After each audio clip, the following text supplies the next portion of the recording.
All right, let's get into it. Today, we're diving into the incredible history of the NBA. And really, it's a story about how one simple idea completely evolved into one of the biggest sporting spectacles on the entire planet. So think about this for a second. How did we get from a makeshift game, literally invented just to keep a gym class busy, to the high-flying billion-dollar global show that we all know and love today? Well, the journey is absolutely fascinating. To really understand it, you have to go all the way back to the beginning. We're talking about a Canadian PE teacher in Massachusetts who was just trying to come up with a sport for his students that was, a little less dangerous to play inside during a brutal New England winter. And that teacher was Dr. James Naismith. His invention was so simple. Just get a soccer ball into the other team's peach basket. And you know what? The students loved it. It was an instant hit. But that first game? Well, it was a real defensive battle, ending with a legendary final score of just 1-0. Now, what's really wild about these early days is just how, barbaric they were. The fans would get so into it, they'd actually interfere with the game. So the leagues built steel cages around the courts. But that didn't exactly make things safer. The players would just slam each other into the cages. They'd often finish games covered in cuts and bruises. So here you can see the path to becoming a real professional league. The sport desperately needed some structure. So in 1946, a bunch of hockey arena owners who were looking to fill their seats on nights when there wasn't a hockey game formed the BAA. 3 years later, they merged with their rival, the NBL, and boom, the NBA was born.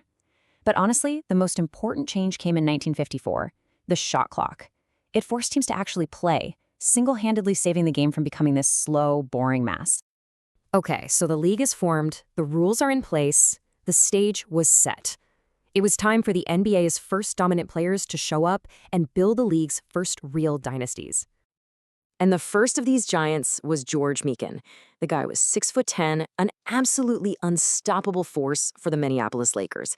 He was so dominant, in fact, that the league literally had to change the rules just for him.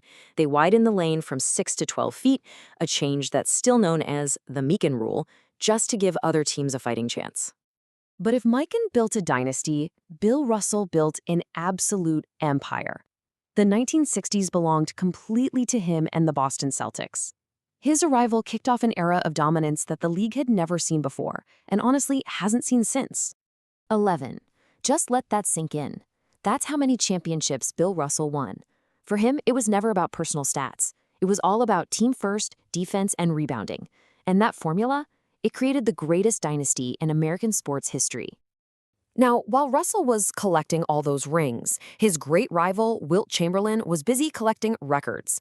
Wilt was just a statistical monster, and nothing proves it more than this number: 100 points in a single game. It seems impossible. And really, this rivalry defined the whole era: Russell's ultimate team success versus Wilt's unbelievable individual dominance. So let's jump ahead to the 1970s. After Russell retired, that Celtics dynasty crumbled, and the league, it fell into a total crisis.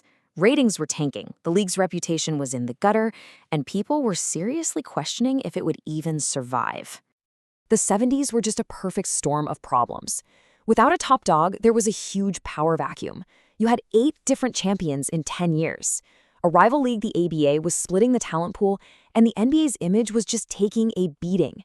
I mean, it got so bad that the NBA Finals weren't always shown live. They were on tape delay. The league was bleeding out. It was losing fans, it was losing money, it was losing all credibility. It didn't just need another star, it needed saviors. And lucky for them, it got 2. And the answer came in the form of Larry Bird and Magic Johnson. These two had already battled in the most-watched college basketball game of all time, and they brought that exact same fire with them to the pros. Magic's flashy Showtime Lakers versus Bird's gritty blue-collar Celtics. That wasn't just a rivalry, it was a cultural event that single-handedly pulled the NBA back from the brink and put it on a path to global stardom. So Magic and Bird basically rebuilt the stage. But one man was about to take it over completely and turn the NBA into a worldwide brand. If the 80s were about saving the league, the 90s were about conquering the world. And that man's name was Michael Jordan. When the Chicago Bulls drafted him in 1984, they were a total afterthought, a laughingstock. But his incredible athleticism, his unmatched skill, and his insane competitive drive changed everything, not just for the Bulls, but for the entire sport of basketball. And what came next was one of the most legendary runs in the history of sports. He led the Bulls to not one, but two separate three-peats. It was a whole saga, complete with a shocking retirement and a triumphant comeback. By the time it was all over, his legacy as arguably the greatest player of all time was set in stone. And nothing shows his worldwide impact better than this. The 1992 Olympic Dream Team put the NBA's biggest stars on a global stage for the very first time. And they didn't just win the gold medal. They created a whole new generation of international fans and players, turning basketball into a truly global game. Since Jordan finally retired, the league that he made famous around the world has just kept on evolving, shaped by new superstars, new ways to play the game, and a talent pool that just keeps getting bigger and bigger. So first, the torch was passed to the Los Angeles Lakers. They were led by the unstoppable force of Shaquille O'Neal down low and the killer instinct of a young Kobe Bryant on the perimeter. Their dominant and, often dramatic partnership built a new dynasty, winning 3 straight championships to start the new millennium.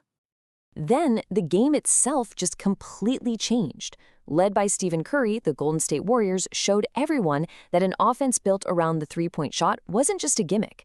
It was basically a mathematical cheat code.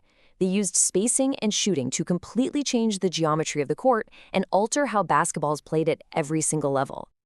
And today, all those seeds that the Dream Team planted have fully bloomed.